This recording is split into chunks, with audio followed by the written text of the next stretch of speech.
Il y a des secrets qui ne se crient pas. Des secrets qui flottent dans l'air dense et humide de Tabasco. Je m'appelle Padre del Valle, et ceci est la réalité du Mexique. Aujourd'hui, je ne vais pas vous raconter une histoire.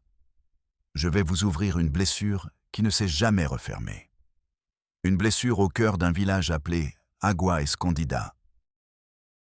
Un endroit oublié de Dieu et effacé des cartes de la conscience. Agua Escondida. Le nom même est un mensonge.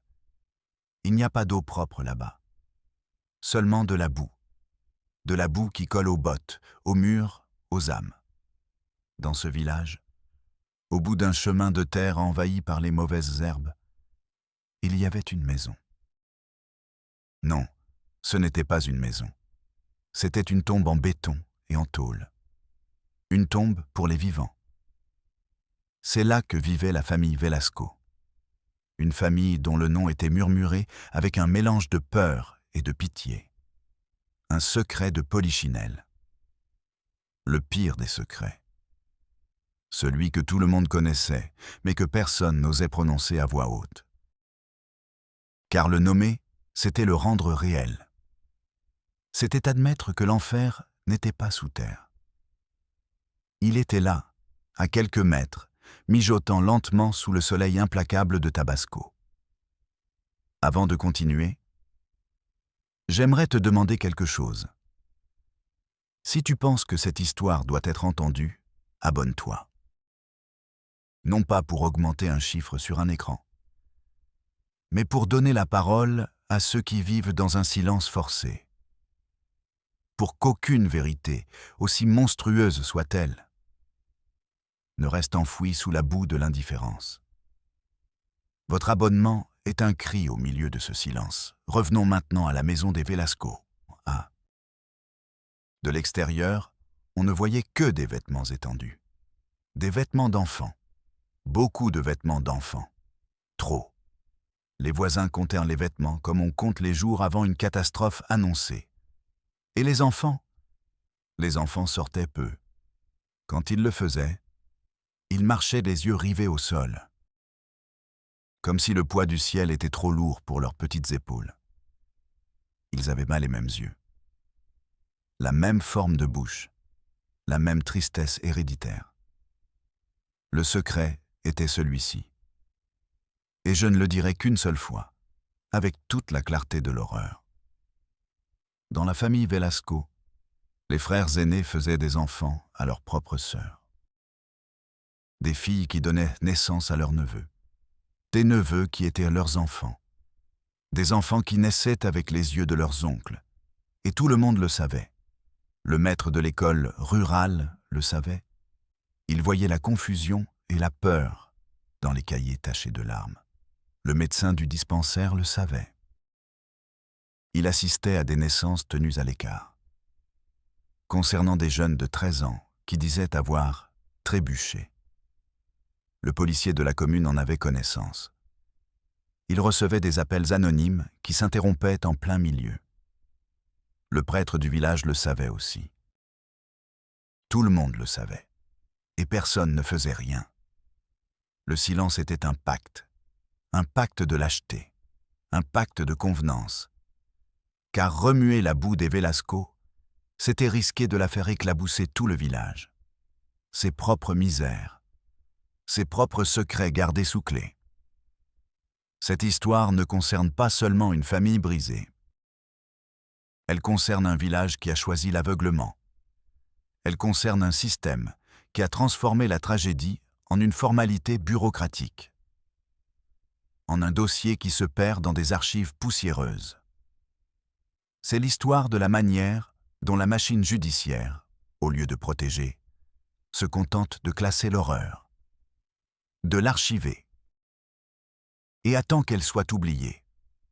Mais certaines choses ne peuvent être oubliées. Il y a des cris qui, même si personne ne les entend, continuent de résonner entre les murs. Et il y a des personnes qui ne sont pas disposées à être complices du silence. Des personnes qui, malgré la peur, décident de marcher sur ce chemin boueux. Et d'ouvrir la porte de la maison au bout du chemin. Le silence a été rompu en 2019, non pas par un fracas, mais par l'arrivée d'un homme qui ne savait pas qu'il devait garder le silence. Il s'appelait Ricardo. Il avait 24 ans. Il était enseignant. Fraîchement diplômé, il était animé de ce dangereux mélange d'idéalisme et d'énergie que les grandes villes produisent, puis exportent vers les coins oubliés du pays. On lui attribua un poste à l'école primaire, Benito Juárez, d'Agua Escondida. Un nom pompeux pour une boîte en béton avec un toit en tôle. Ricardo arriva dans un bus délabré, qui le déposa au début du chemin de terre. Personne ne vint l'accueillir. Il marcha sous le soleil, une valise dans une main et une boîte de livres dans l'autre. La boue collait à ses chaussures neuves. Il sentait le poids des regards depuis les fenêtres. Des regards vides, curieux, hostiles. Comme s'il était un corps étranger que le village s'apprêtait à rejeter. À son arrivée à l'école, le directeur, un homme gros et transpirant appelé Ramiro, l'accueillit avec un sourire qui n'atteignait pas ses yeux. « Bienvenue, professeur », dit-il en s'essuyant le front avec un mouchoir gris. « Ici, la vie est tranquille. Trop tranquille. » C'était un avertissement. Ricardo ne l'a pas compris à ce moment-là. Les premiers jours ont été un choc contre l'apathie. Les enfants ne participaient un peu pas. Ils ne posaient pas de questions. Ils se contentaient de recopier ce qu'il écrivait au tableau. Leurs yeux semblaient vieux, résignés. Comme s'ils savaient que les additions et les soustractions ne changeraient pas le destin qui leur avait déjà été assigné. Et puis, il l'aperçut.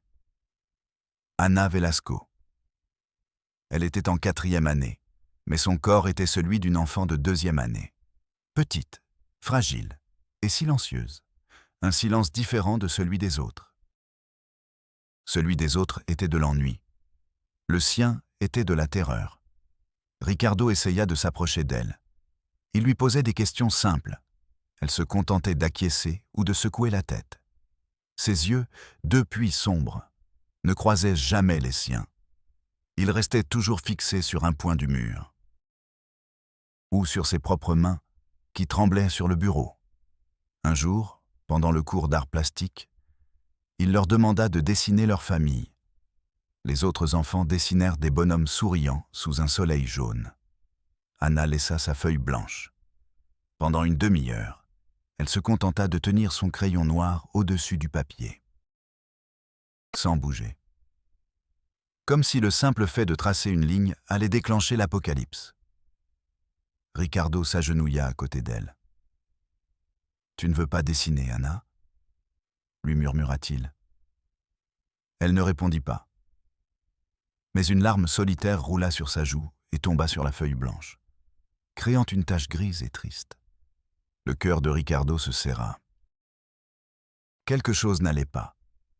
Terriblement mal. Il commença à l'observer plus attentivement.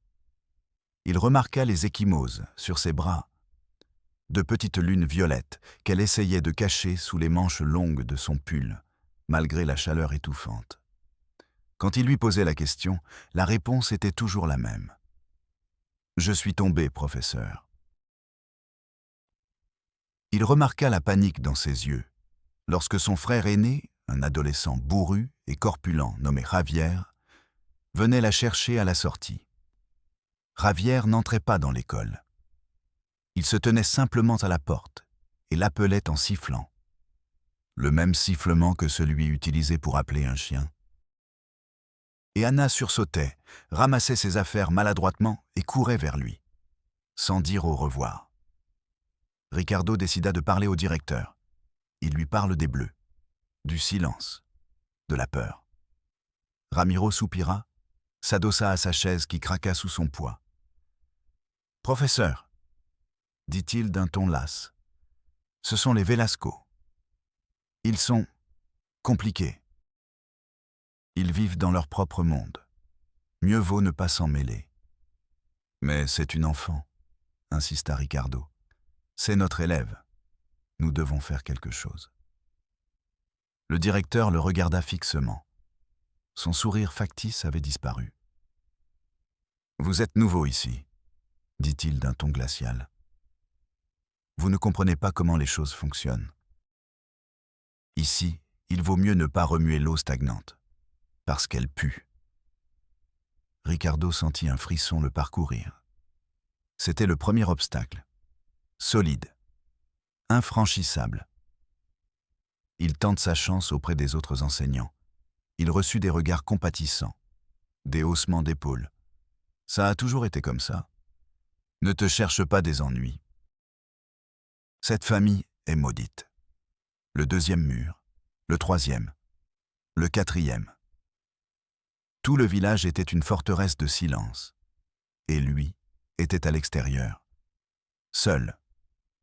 Une nuit, il n'arrivait pas à dormir. L'image de la larme d'Anna sur la feuille blanche le hantait. Il décida de se promener dans le village. L'obscurité était presque totale. Seule la lumière de la lune filtrait à travers les nuages. Il passe près de l'épicerie. Le propriétaire, Don Eladio, était en train de fermer. « Que faites-vous si tard, professeur ?» demanda le vieil homme. Ricardo, désespéré, lui raconta tout. Don Eladio écouta en silence, regardant le chemin de terre qui menait à la maison des Velasco. Lorsque Ricardo eut terminé, le vieil homme cracha par terre. « Écoutez, mon garçon, » dit-il à voix basse, presque inaudible. « Il y a des nids de vipères qu'il vaut mieux ne pas déranger. Vous avez toute la vie devant vous. Quittez ce village. Oubliez cette fille. » C'était un conseil, mais cela ressemblait à une sentence. Ricardo resta paralysé. L'air était lourd. L'odeur de boue et de décomposition était plus forte que jamais. Il sentit un goût métallique dans sa bouche. Le goût de la peur. Pas la peur pour lui, la peur pour elle, pour Anna. Il comprit à cet instant que partir n'était pas une option. Partir, c'était devenir complice. C'était ajouter une brique supplémentaire à ce mur de silence. Et sa conscience ne le lui permettrait pas. À ce moment-là, sous la lune d'Agua Escondida, Ricardo prit une décision. Il ne savait pas comment, ni avec qui. Mais il allait sortir Anna de cet enfer. Même s'il devait abattre le mur à coups de poing. Même s'il devait donner des coups de pied dans le nid de vipères et affronter ceux qui en sortiraient. L'idéalisme n'était pas mort. Il s'était simplement endurci. Il s'était transformé en une rage froide et déterminée. Le lendemain, Anna manqua l'école. Et le jour suivant, et le jour d'après, une semaine entière, personne ne savait rien. Ou personne ne voulait rien dire. Sur le bureau vide d'Anna, Ricardo trouva un morceau de papier plié. C'était un dessin. Il n'était pas blanc. Il était couvert de traits noirs et furieux.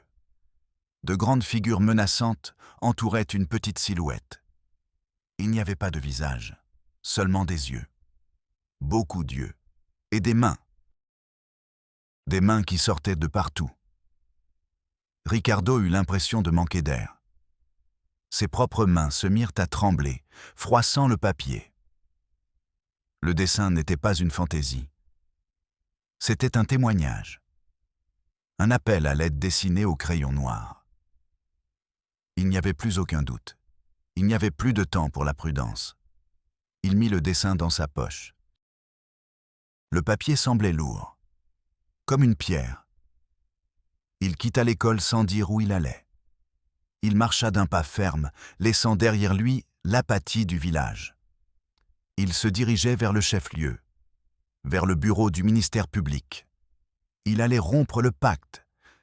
Il allait crier le secret à voix haute. Il ne savait pas encore que le silence du village n'était que la première couche de l'enfer.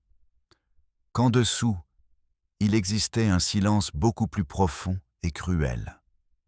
Le silence de la bureaucratie, le silence du système. Le trajet en bus jusqu'au chef-lieu fut un purgatoire de vibrations et de chaleur. Ricardo s'assit près de la fenêtre. Mais l'air qui entrait ne rafraîchissait pas l'atmosphère. C'était le même air épais qu'à Agua Escondida. Il portait le dessin d'Anna dans la poche de sa chemise, sur son cœur. Le papier plié lui semblait aussi lourd qu'une plaque de plomb. Lourd, froid, une accusation silencieuse. Le bureau du ministère public était un bâtiment gris aux fenêtres sales. À l'intérieur, le temps semblait s'écouler plus lentement. Un ventilateur de plafond tournait paresseusement, brassant le même air vicié. Ça sentait le vieux papier et le café brûlé. Un homme vêtu d'une chemise à manches courtes tachée de sueur l'accueillit derrière un haut comptoir. Son visage était un masque d'ennui. Ricardo, la voix tremblante d'urgence, expliqua la situation. Il parle d'Anna, des bleus, de son absence, de la peur. Il sortit le dessin et le posa sur le comptoir. L'agent le regarda sans le toucher. Puis, il leva les yeux vers Ricardo. Il n'y avait aucune surprise dans son regard. Ni indignation, ni même curiosité. Seulement une fatigue infinie. « Vous devez remplir un formulaire », dit-il d'une voix monotone. Le 3A, pour signaler un cas possible de maltraitance infantile. Il sortit une feuille d'un tiroir et la lui tendit. Vous aurez besoin du nom complet de la mineure, de son CURP si elle en a un, et de témoins. Les noms et adresses des témoins. Les témoins ont peur, s'exclama Ricardo. Tout le village a peur. La petite fille est en danger maintenant. L'officier soupira. Un long soupir, lourd. Le soupir d'un homme qui a entendu la même histoire 1000 fois. « Écoutez, monsieur, » dit-il en baissant la voix. « Sans plainte officielle et sans preuve, nous ne pouvons rien faire. C'est la procédure. Allez, rassemblez les informations, trouvez quelqu'un qui osera signer et revenez. » Il désigna la porte. « Il y a d'autres personnes qui attendent. » Ricardo resta immobile. Le bourdonnement du ventilateur. Le murmure des gens dans le couloir. L'odeur de la défaite. Il sentit un frisson le parcourir, malgré la chaleur étouffante. Le système n'était pas un mur. C'était un labyrinthe de papier. Un labyrinthe conçu pour que vous vous perdiez. Pour que vous vous lassiez. Pour que vous abandonniez. Ricardo prit le dessin. Il quitta le bureau sans le formulaire 3A. Le soleil de midi le frappa violemment. Il marcha sans but dans les rues du chef-lieu. La rage lui brûlait la poitrine. Une rage impuissante. Il comprit que la procédure était un moyen de retarder la justice jusqu'à ce que l'injustice devienne permanente. Il comprit qu'il était seul, complètement seul. Alors, il prit la décision qui allait tout changer. Si le système ne voulait pas entrer dans cette maison, il le ferait. Non plus en tant qu'enseignant, ni en tant que citoyen concerné, mais en tant qu'homme refusant d'être complice. Il retourna à Agua Escondida dans le dernier bus de la journée. Le village l'accueillit avec son silence habituel. Mais désormais, Ricardo l'entendait différemment. C'était le silence de la complicité. Le silence qui protège le monstre. Il ne se rendit pas à l'école. Il ne se rendit pas dans sa petite chambre louée. Il se dirigea directement vers le bout du chemin de terre, vers la maison des Velasco. Chaque pas était un coup de marteau dans sa tête. La boue semblait plus profonde, plus collante, comme si la terre elle-même essayait de l'arrêter. Le soleil commençait à se coucher, peignant le ciel de tons orange et violets. Des couleurs douloureuses. La maison était là. Elle l'attendait. Plus sombre, plus menaçante que jamais. Un silence contre nature l'entourait. Même le chant des grillons n'osait s'en approcher. Ricardo s'arrêta devant la porte en bois, pourrie. L'air était irrespirable. Ça sentait l'humidité. De poubelle. Et d'autre chose. Quelque chose de sucré et de putride. L'odeur de l'horreur. Il leva la main pour frapper. Elle tremblait. Il frappa une fois. Le son était sec, mort. Plusieurs secondes s'écoulèrent. La porte s'ouvrit dans un grincement lent. Une femme apparut sur le seuil. Elle était mince, avec des cheveux gris rassemblés en un chignon serré. Son visage était sillonné de rides profondes. Mais ses yeux étaient noirs, vides, sans âge. C'était la matriarche, la reine de ce royaume de pourriture. « Que voulez-vous » dit-elle. Sa voix était un murmure rauque. « Je cherche Anna Velasco. Je suis son professeur. » La femme le regarda de haut en bas. Une évaluation froide, méprisante. « Il n'y a pas d'Anna ici, » répondit-elle, et elle commença à fermer la porte. Mais à ce moment-là, depuis le fond sombre de la maison, Ricardo entendit des pleurs. Des pleurs étouffés, faibles, les pleurs d'un bébé. Sans réfléchir, il poussa la porte. La femme trébucha en arrière, surprise. Et Ricardo entra. L'obscurité l'engloutit. Et l'odeur le frappa avec la force d'un coup de poing au visage. Elle lui retourna l'estomac. Elle lui fit pleurer les yeux. C'était une odeur de confinement, de corps non lavé, de maladie, de désespoir. Ses yeux mirent bien du temps à s'habituer à la pénombre. La seule lumière provenait d'une petite fenêtre sale. Peu à peu, les formes commencèrent à se dessiner. Et l'horreur véritable se révéla. Ce n'était pas une maison. C'était un taudis. Il y avait des enfants partout, assis sur le sol en terre battue, allongés sur des matelas tachés, des enfants de tous âges. Mais tous avaient les mêmes yeux, grands, sombres, vides. La même pâleur maladive sur la peau, la même expression de résignation. Ils bougeaient lentement, comme s'ils étaient sous l'eau. Personne ne parlait, personne ne jouait. Ils existaient simplement dans cette pénombre perpétuelle. Ricardo sentit le sol bouger sous ses pieds. Il dut s'appuyer contre le mur. Il était humide, froid, glissant au toucher. Il sentit une violente nausée lui monter à la gorge.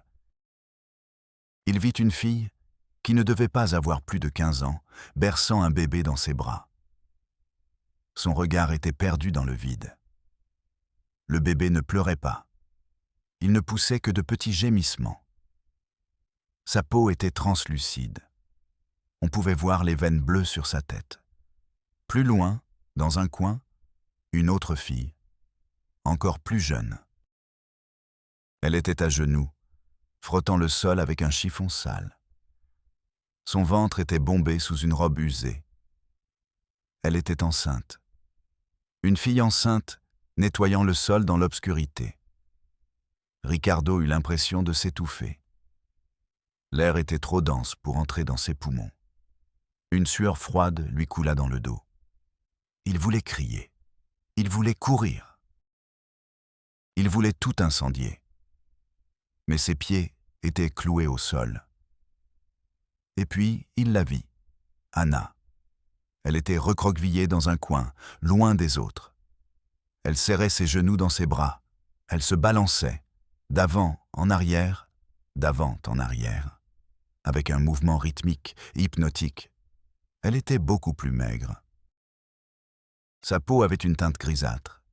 Ses yeux étaient ouverts, fixés sur un point invisible du mur. Il n'y avait ni peur ni tristesse dans son regard. Il n'y avait rien. Un vide absolu. « Anna » murmura Ricardo. Elle ne réagit pas. Comme si son nom ne lui appartenait plus. Comme si elle-même n'était plus là. Seulement une coquille vide. Se balançant dans son propre vide. À côté d'elle, un petit garçon, âgé de 2 ou 3 ans, jouait avec une bouteille en plastique vide.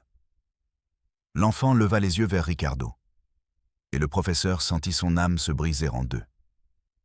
Le garçon avait les yeux de Javier, Le grand frère, celui qui venait la chercher à l'école en sifflant. Ils étaient identiques. Le même regard sombre et provocateur, la preuve vivante de l'enfer, le cycle de l'horreur incarné, un fils qui était un neveu, un frère qui était un père. Ricardo eut envie de vomir. Le goût amer de la bile lui brûla la gorge. Tout l'univers se réduisit à cette maison, à cette odeur, à ses yeux. Qu'est-ce que tu fous ici? La voix retentit derrière lui, grave, menaçante. C'était Javier. Il avait surgi de l'obscurité, grand comme une montagne. Ses yeux étaient des charbons ardents de rage. Dans sa main, il tenait une machette. Il ne la leva pas. Ce n'était pas nécessaire. Sa seule présence était une arme. « Va-t'en !» grogna-t-il, « ou je te mets en pièces. » La matriarche, la femme à la porte, s'approcha et poussa Ricardo avec une force inattendue. « Sors de ma maison. Fou. Dehors !» Ricardo trébucha vers la porte, leur tournant le dos. Une erreur qui aurait pu lui coûter la vie. Il sentit la dernière poussée et tomba à genoux dans la boue à l'extérieur. La porte claqua. Le bruit résonna dans le silence du crépuscule. Comme le verrou d'une cellule, comme le couvercle d'un cercueil. Ricardo resta là, dans la boue, tremblant de la tête aux pieds, sans contrôle. Son corps essayait d'expulser l'horreur dont il venait d'être témoin. Finalement, il se pencha et vomit. Il vomit son impuissance, sa rage, son dégoût. Mais les images ne sortirent pas. Les images restèrent à l'intérieur, gravées à jamais dans sa mémoire. Les yeux vides, le ventre gonflé de la petite fille, le garçon aux yeux de son oncle, et Anna, se balançant dans l'obscurité. Il n'était plus un professeur essayant d'aider une élève. Il était un témoin, et le poids de ce témoignage était plus écrasant que celui de n'importe quelle tombe. La nuit tomba sur Agua Escondida. Mais pour Ricardo, la véritable obscurité était en lui. Il ne retourna pas dans sa chambre. Comment aurait-il pu dormir dans un lit propre après avoir vu l'enfer? Il marcha dans le village désert, tel un fantôme. La boue sur ses genoux avait séché, formant une croûte dure, un stigmate, la marque de la maison au bout du chemin. Il savait qu'il ne pouvait pas retourner voir la police du chef-lieu les mains vides. « Il vous faut des preuves », avait dit l'officier, et il en avait. Elles étaient gravées dans sa rétine. Mais il avait besoin que quelqu'un d'autre parle. Quelqu'un du village, quelqu'un qui briserait le pacte du silence. Et il n'y avait qu'une seule personne qui lui avait montré un soupçon d'humanité. Don Eladio, le propriétaire du magasin. Il le trouva en train de fermer, comme dans une répétition fantomatique de la nuit précédente. Le vieil homme le vit arriver, couvert de boue et le regard perdu. Il ne fut pas surpris. Il soupira simplement et lui fit signe d'entrer dans le magasin. Il ferma le rideau métallique dans un bruit qui ressemblait à un claquement de porte sur le reste du monde. À l'intérieur, entre les sacs de haricots et les bouteilles de soda, l'air était plus respirable. Don Eladio lui servit un verre d'eau. Les mains de Ricardo tremblaient tellement que l'eau se renversa.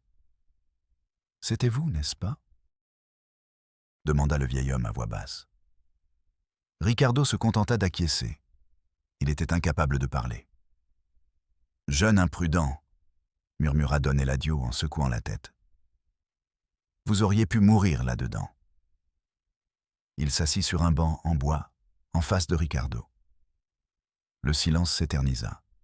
Seul le ronronnement d'un vieux réfrigérateur venait le rompre.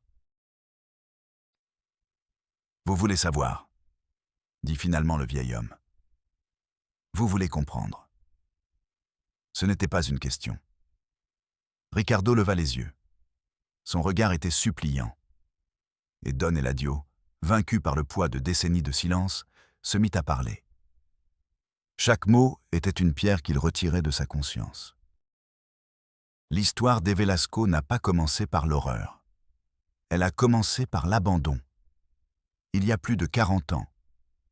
Le patriarche originel, le grand-père des enfants d'aujourd'hui, s'appelait Ismael Velasco. C'était un homme travailleur, un paysan. Sa femme, Elena, la matriarche qui avait ouvert la porte, était alors jeune et belle. Ils eurent 4 enfants, 2 garçons, 2 filles. Ils étaient pauvres, comme tout le monde à Agua Escondida, mais ils formaient une famille. Un jour, Ismaël partit. Il est parti chercher du travail dans le nord, comme tant d'autres. « Je reviendrai dans 1 an », a-t-il dit à Elena. Il n'est jamais revenu. L'abandon a été la première fissure. Elena s'est retrouvée seule avec 4 enfants. Dans un village où être une femme seule signifiait être une proie facile. Au lieu de l'aider, les habitants du village ont commencé à la pointer du doigt. L'abandonner. Il chuchotait à son sujet au marché. Il l'évitait à l'église. La solitude s'est transformée en isolement. Et l'isolement en poison. Elena s'est renfermée sur elle-même. Et elle a enfermé ses enfants. Elle leur a appris à se méfier de tout le monde. Le monde extérieur est mauvais, leur disait-elle. Nous n'avons que nous-mêmes. La maison est devenue sa forteresse et sa prison. Les enfants ont grandi à l'état sauvage, sans école, sans amis. Ils ne connaissaient que la maison, les champs environnants et le visage de leur mère, et leur propre visage, reflétés les uns dans les autres. Le temps passa, les enfants devinrent adolescents, et l'enfermement fit des ravages. La nature, pervertie et sans guide, suivit son cours, dans l'obscurité de la maison, dans le silence imposé. Le premier enfant issu de l'inceste est né. Personne ne sait exactement quand, ni qui ont été les premiers, seulement que cela s'est produit. Elena, loin d'être horrifiée, y a vu une solution monstrueuse. Si le monde extérieur les avait abandonnés, ils créeraient leur propre monde. Si les gens les rejetaient, ils se multiplieraient entre eux. Ils ont conçu l'idée d'une lignée pure, une lignée Velasco à l'abri du jugement extérieur. L'absurdité est devenue la norme, froide, calculée. Elle s'est installée comme règle domestique. Les frères aînés étaient chargés d'initier les plus jeunes, ce qui était présenté comme un devoir et un rituel. Les filles, formées dans ce cadre, ne l'identifiaient pas comme une violation. Elles voyaient cela comme leur destin. C'est notre lot, leur enseignait-on dès leur plus jeune âge. La douleur faisait partie du processus. La peur était normale. Don Eladio fit une pause. Il but une gorgée d'eau. Sa voix n'était qu'un murmure. Les premiers bébés sont nés faibles. Beaucoup sont morts.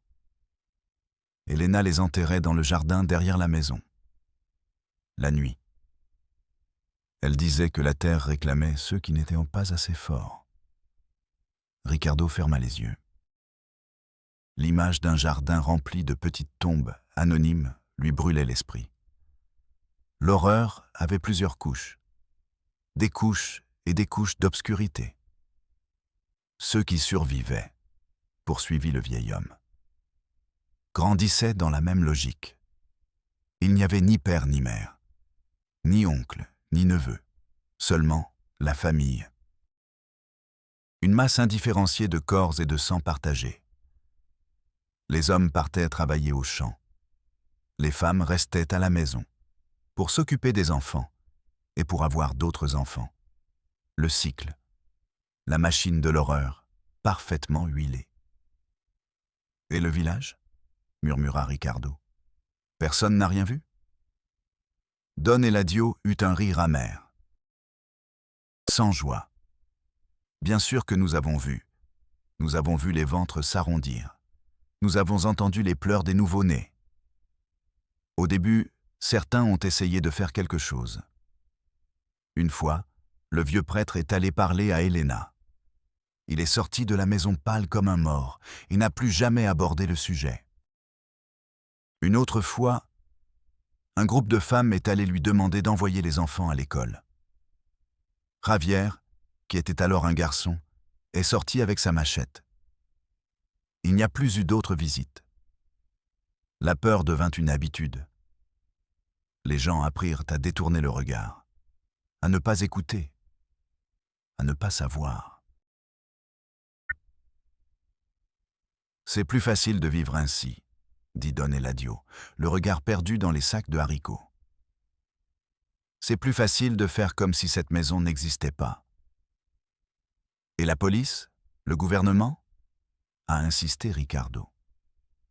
Le gouvernement, a répété le vieil homme, comme s'il s'agissait d'un mot étrange.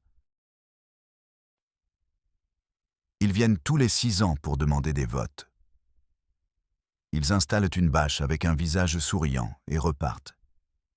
Ils se moquent de ce qui se passe dans la boue, tant que la boue ne les éclabousse pas. Une ou 2 fois, quelqu'un de l'extérieur, un parent éloigné, a tenté de porter plainte. Ils se sont rendus au même bureau que Ricardo. Ils ont rempli les mêmes formulaires. Et ils se sont heurtés au même mur de bureaucratie. Il n'y a pas suffisamment de preuves. C'est une affaire familiale. Nous avons besoin d'une déclaration de la victime. Comment une victime qui ne savait pas qu'elle était victime pouvait-elle faire une déclaration? Comment une petite fille pouvait-elle dénoncer son frère, qui était aussi son père et le père de son neveu? Le système n'était pas préparé à une horreur aussi perverse. Son langage juridique et procédural ne pouvait décrire ce qui se passait dans cette maison. Il l'ignorait donc. Il le classait comme « problème social complexe » et le mettait aux archives. La matriarche, Helena, dit Don Eladio, est celle qui maintient tout ensemble. Avec sa folie. Elle est la loi et la religion de cette maison. Javier est son bras armé. Le gardien. Le reproducteur principal. Ricardo sentit le sang se glacer dans ses veines. Et Anna, parvint-il à dire. Anna est différente, soupira le vieil homme. Les autres filles sont nées là-bas. Elles n'ont jamais connu autre chose. Mais Anna est la fille d'une des sœurs d'origine et d'un ouvrier venu de l'extérieur. L'une des rares erreurs du système d'Helena. Cet homme a essayé de l'emmener, elle et sa mère. Javier l'a tuée. Avec la même machette. Ils l'ont enterrée dans la cour, à côté des bébés. C'est pour ça qu'Anna est différente. Elle a un peu du monde extérieur dans le sang. C'est pour ça qu'elle allait à l'école. Helena pensait pouvoir la contrôler. Mais quelque chose en elle résiste. Son silence n'est pas un signe d'acceptation, c'est une rébellion contenue.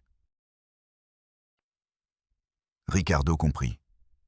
La larme sur le papier blanc. Le dessin rempli d'yeux et de mains.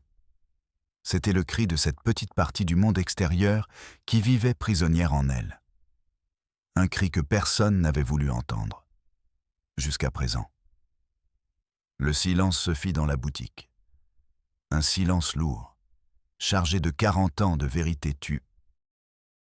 Maintenant, vous savez tout, maestro, dit Don Eladio en se levant péniblement. La question est, qu'allez-vous en faire? Ricardo se leva. Il ne tremblait plus. L'histoire de Don Eladio ne l'avait pas abattu. Elle l'avait rendu plus fort. L'horreur avait un nom. Elle avait une histoire. Elle avait une logique perverse. Et tout ce qui a une logique peut être démantelé. Je vais les sortir de là, dit Ricardo. Sa voix était ferme, calme, la voix d'un homme qui a vu le fond de l'abîme et a décidé de ne pas y rester. Tous, surtout Anna. Don Eladio le regarda. Il vit dans ses yeux quelque chose qu'il n'avait vu chez personne d'autre. Ce n'était pas de l'idéalisme juvénile. C'était la détermination d'un soldat qui part en guerre en sachant qu'il ne peut pas perdre. Parce que se rendre est pire que mourir. Le vieil homme se dirigea vers la porte. « Si vous voulez mener cette guerre, il vous faudra plus que du courage, dit-il. Il vous faudra un témoin. Quelqu'un pour signer ce maudit papier. » Il ouvrit le rideau métallique. La lumière grise de l'aube pénétra dans le magasin. « Je signerai, » dit Don Eladio. Et pour la première fois en 40 ans, une brique du mur du silence s'effrita. L'aube à Agua Escondida n'apporta aucun espoir. Seulement une lumière grise qui rendait la boue encore plus sale. Ricardo et Don Eladio ne perdirent pas de temps. Ils prirent le premier bus pour se rendre au chef-lieu. Cette fois-ci, Ricardo ne regardait pas par la fenêtre. Il regardait le vieil homme assis à côté de lui. Don Eladio avait les yeux fixés sur ses mains, ridées et tachées par l'âge. Il ne disait rien. Le poids de sa décision le courbait davantage que les années. Rompre un pacte de 40 ans de silence a un prix. Et il était sur le point de le payer. Ils arrivèrent à nouveau au bureau du ministère public. Le même bâtiment gris. La même odeur de café brûlé. Le même fonctionnaire ennuyé derrière le comptoir. Il les reconnut. Une légère étincelle d'agacement brilla dans ses yeux. « Encore vous, maître » dit-il avec ennui. « J'amène un témoin » répondit Ricardo, avec une fermeté qu'il n'avait pas ressentie la première fois. Il posa le formulaire 3A, qui ressemblait désormais à un document sacré, sur le comptoir. Don Eladio, d'une main tremblante, signa là où Ricardo le lui indiqua. La signature était un gribouillage tremblant. Mais c'était la signature la plus courageuse que Ricardo ait jamais vue. Le fonctionnaire regarda la signature, puis Don Eladio, puis Ricardo. Il poussa un soupir, comme si on lui demandait un effort surhumain. « Très bien, » dit-il en apposant un tampon sur le papier d'un coup sec. « Une enquête sera ouverte. Nous vous tiendrons informés. »« Quand ?» demanda Ricardo. « Quand ce sera le moment. Il y a des procédures à suivre. Il y a d'autres affaires avant celle-ci. »« C'est urgent !» insista Ricardo, haussant le ton. « Des enfants sont en danger. J'ai vu une fille enceinte. J'ai vu un bébé qui semble sur le point de mourir. » L'officier resta impassible. Il se pencha en avant, posant ses coudes sur le comptoir. « Écoutez, monsieur, » dit-il à voix basse, d'un ton confidentiel, comme s'il lui révélait un grand secret. « Tous les jours, des gens viennent ici me dire que leur cas est urgent. Si je fais une exception pour vous, je dois en faire pour tout le monde. » Il fit une pause, regardant Ricardo dans les yeux. « Votre urgence est désormais un numéro de dossier. Le 2019 TEAB 7432. Attendez qu'on vous appelle. » Il se retourna et se mit à classer des papiers, mettant fin à la conversation. Ricardo resta paralysé. Le numéro de dossier. 2019 TEAB 7432. L'horreur de la maison Velasco, l'inceste, les bébés enterrés, la folie d'Elena, la machette de Javier, les yeux vides d'Anna. Tout cela, réduit à une série de chiffres et de lettres. Le système ne recherchait pas la justice. Il cherchait à classer l'horreur dans des dossiers. À la classer, à l'archiver jusqu'à ce qu'elle soit oubliée. Il sentit un frisson lui parcourir la moelle épinière. Le frisson de l'indifférence bureaucratique. C'était un mur plus haut et plus épais que le silence du village. Don Eladio lui prit le bras.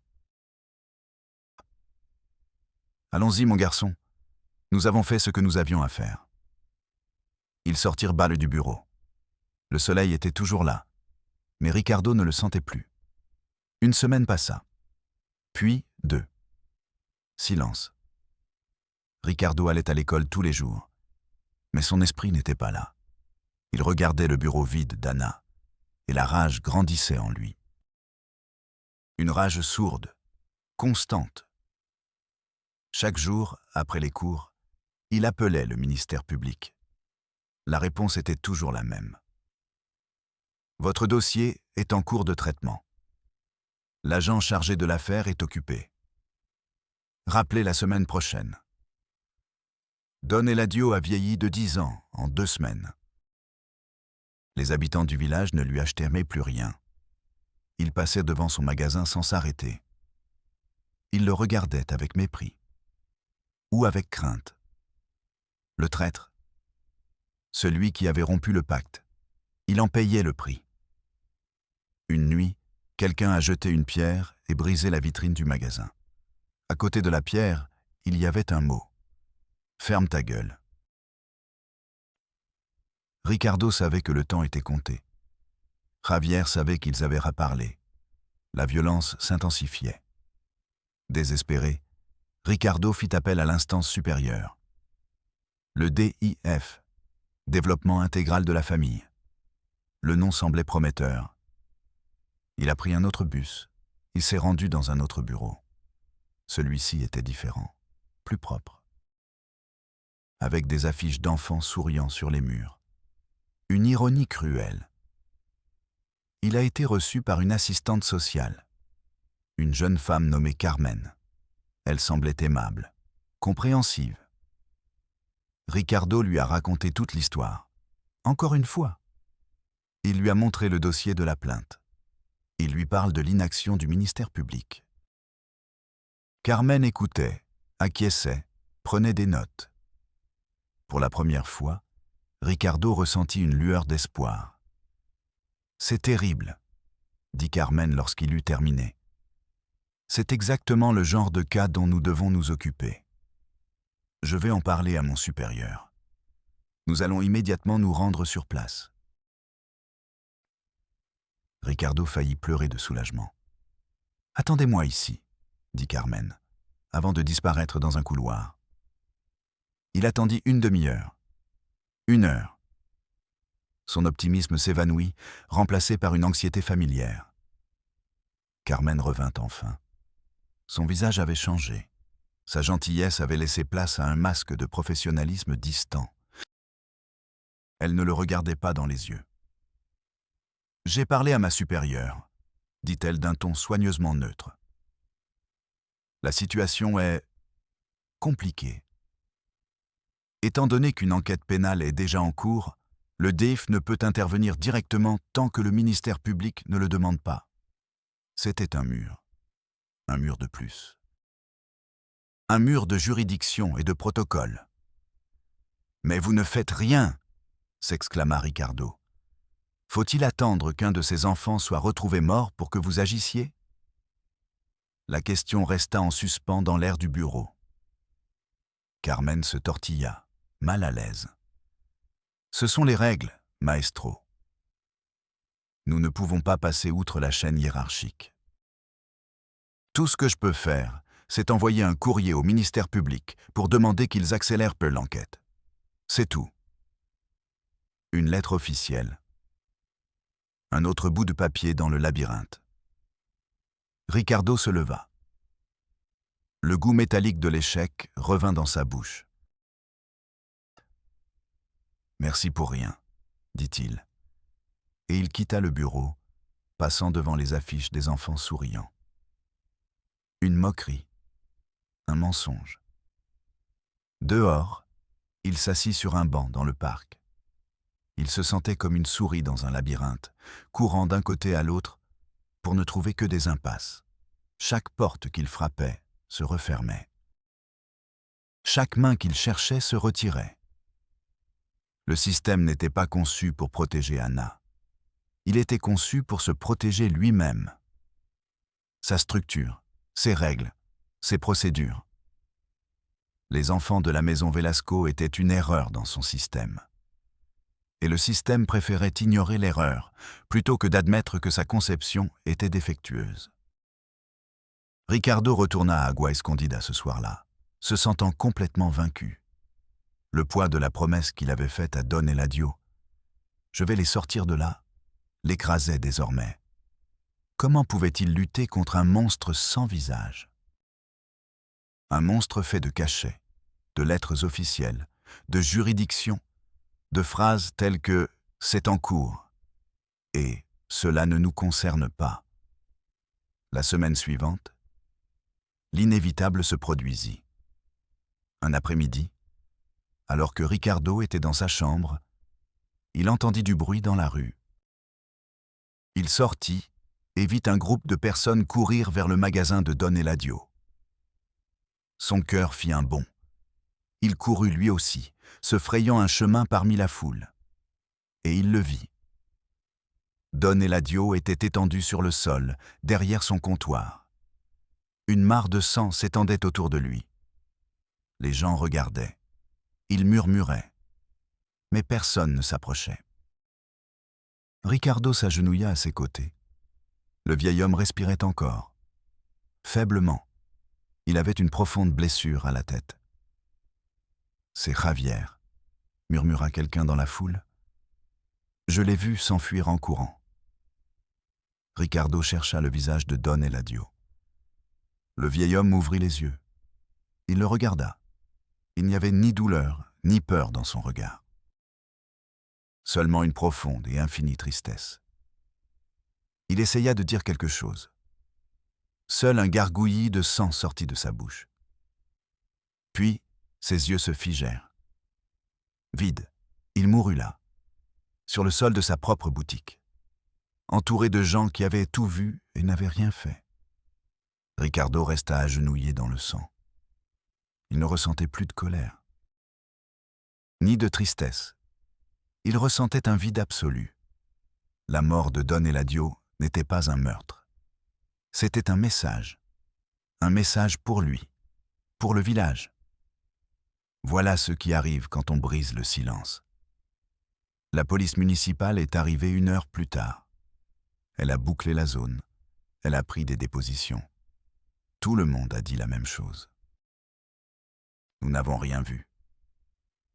Nous avons entendu un bruit et quand nous sommes arrivés, il était déjà comme ça. Pauvre Don Eladio, il a dû tomber. Le pacte de silence avait été scellé une nouvelle fois, avec du sang. Un officier s'approcha de Ricardo. « Vous le connaissiez bien, n'est-ce pas, maestro ?» « Il était mon témoin », a répondu Ricardo, la voix brisée. « Nous avons dénoncé ensemble la famille Velasco. » L'officier le regarda avec un mélange de pitié et d'avertissement. « Maître, dit-il à voix basse, parfois, en voulant faire le bien, on cause plus de mal. Quittez cette ville, avant que vous ne soyez le prochain accident. » Cette nuit-là, Ricardo ne dormit pas. Il fit sa petite valise. Mais pas pour partir. La mort de Don Eladio avait changé la donne. Il ne s'agissait plus de sauver Anna. Il s'agissait de rendre justice à Eladio. Il s'agissait de brûler le système jusqu'à ses fondations. Le lendemain matin, il prit ses dernières économies et monta dans le bus. Pas vers le chef-lieu, vers la capitale de l'État. Il allait contourner tous les labyrinthes. Il allait aller directement au sommet, aux médias. Si le système ne voulait pas entendre le cri d'un enseignant, peut-être entendrait-il le rugissement d'un scandale. Il n'avait plus rien à perdre. On lui avait enlevé tout espoir. On lui avait enlevé toute foi en la justice. On avait tué son seul allié. La seule chose qui lui restait était la vérité. Une vérité terrible, sale et sanglante. Et il était prêt à s'en servir comme d'une arme. Même si l'explosion devait le consumer lui aussi. La guerre n'était plus contre la famille Velasco. Elle était contre le silence. Contre l'indifférence. contre le dossier 2019 TAB 7432. Et cette fois, il allait s'assurer que tout le pays l'entende. L'histoire de Ricardo, amplifiée par un journal de la capitale, fit l'effet d'une bombe. Ce n'était pas une explosion, c'était un tremblement de terre. Elle secoua les bureaux gris, elle fit trembler les bureaux des bureaucrates. La phrase « La famille dont les jeunes faisaient des enfants à leurs propres sœurs » fit la une des journaux nationaux. L'horreur d'Agua Escondida n'était plus un secret chuchoté dans la boue. C'était une honte nationale. Le dossier 2019 TAB 7432, auparavant oublié dans un tiroir, est devenu l'affaire la plus importante de l'État. Soudain, il y avait des ressources, il y avait du personnel, il y avait une urgence. La machine du système, auparavant immobile, s'est mise en marche à une vitesse effrayante, non pas pour rendre justice, mais pour limiter les dégâts. Un convoi de patrouilles et de camionnettes du DIF est arrivé à Agua Escondida. Ils ne sont pas arrivés en silence.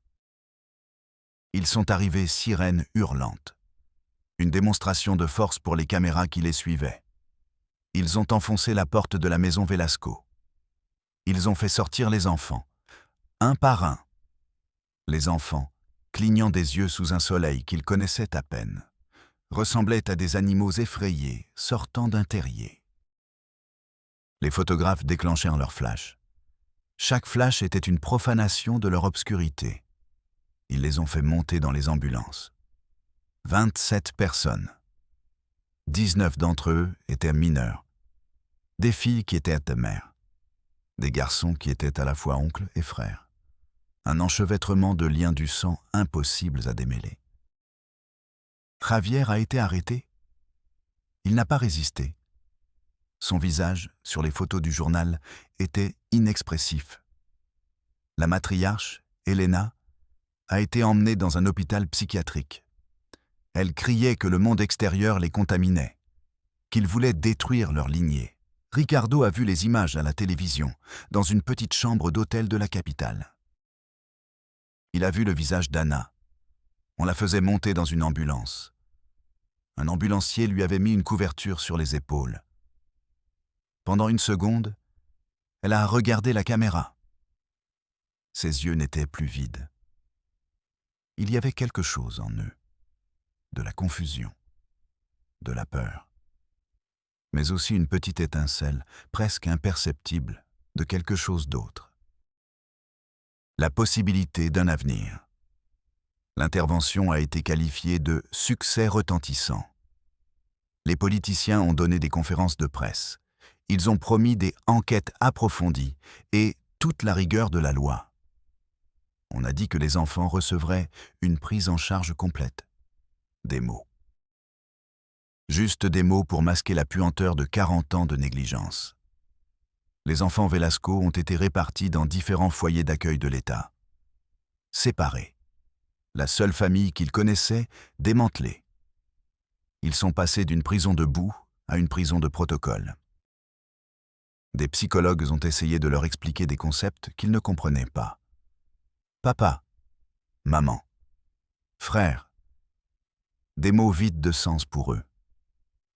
La plupart ne se sont jamais adaptés. Ils sont restés silencieux, perdus entre deux mondes, n'appartenant à aucun. Et Ricardo? Il a été acclamé comme un héros par les médias. Mais à Agua Escondida, son nom est devenu une malédiction. L'homme qui avait apporté le malheur. Celui qui avait exposé la plaie purulente aux yeux du monde entier. Il n'a jamais pu reprendre son métier d'enseignant. La mort de Don Eladio a été officiellement enregistrée comme un accident par chute. L'affaire a été classée sans suite faute de preuves. Javier a été condamné. Elena a été déclarée non responsable pénalement. La justice, ou ceux qui s'en rapprochent, avait suivi son cours, et le silence retomba sur Agua Escondida. Un silence différent, plus pesant, le silence de la honte. Des années plus tard, on raconte que quelqu'un aurait aperçu Anna. Elle travaillait dans une usine à la frontière. C'était une femme silencieuse, solitaire. On dit que parfois, quand elle pensait que personne ne la voyait, elle dessinait dans un petit carnet. Elle ne dessinait pas des familles souriantes ni des soleils jaunes. Elle dessinait des yeux, beaucoup d'yeux, et des mains qui sortaient de l'obscurité, car il y a des enfers dont on peut sortir. Mais il y en a d'autres que l'on porte en soi, pour toujours. Ce n'était pas l'histoire d'un sauvetage. C'était l'histoire d'un système qui ne réagit qu'au scandale. Un système qui ne prévient pas, mais qui ne fait que réparer. Et parfois, même pas cela. Il se contente de classer l'horreur et de passer à autre chose. Jusqu'à la prochaine blessure. Jusqu'au prochain cri suffisamment fort pour être entendu. Je suis Padre del Valle et rendez-vous dans la prochaine Realidad Mexico. Un système qui ne prévient pas, mais qui ne fait que réparer. Et parfois, même pas cela. Il se contente de classer l'horreur et de passer à autre chose. Jusqu'à la prochaine blessure. Jusqu'au prochain cri suffisamment fort pour être entendu. Je suis Padre del Valle et rendez-vous dans la prochaine Realidad Mexico.